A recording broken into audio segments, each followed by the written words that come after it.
کیا شیر خوار بچے کا پیشاب پاک ہوتا ہے؟ نہیں، بالکل ناپاک ہوتا ہے۔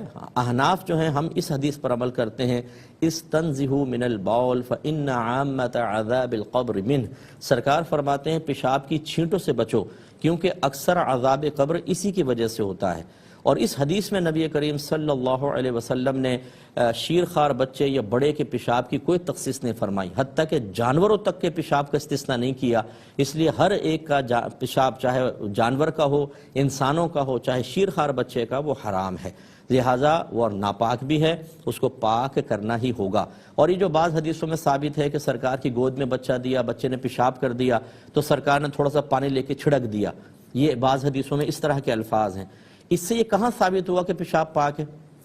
وہ تو یہ ہو سکتا ہے کہ چونکہ بچے کے شیر خوار بچے کے پیشاب میں اسمیل کم ہوتی ہے، ابھی نماز کا ٹائم نہیں تھا تو نبی کریم نے تھوڑی سی اسمیل دور کرنے کے لیے وہ ڈال دیا، لیکن اس کے بعد انہی کپڑوں میں جا کے سرکار نے نماز پڑھی، یا سرکار کی قولی حدیث دکھا دیں سرکار نے فرمائی یہ بچے نے پیشاب کیا، اس کے بچے کا پیشاب پاک ہے، ایسا نظر نہیں آئے گا۔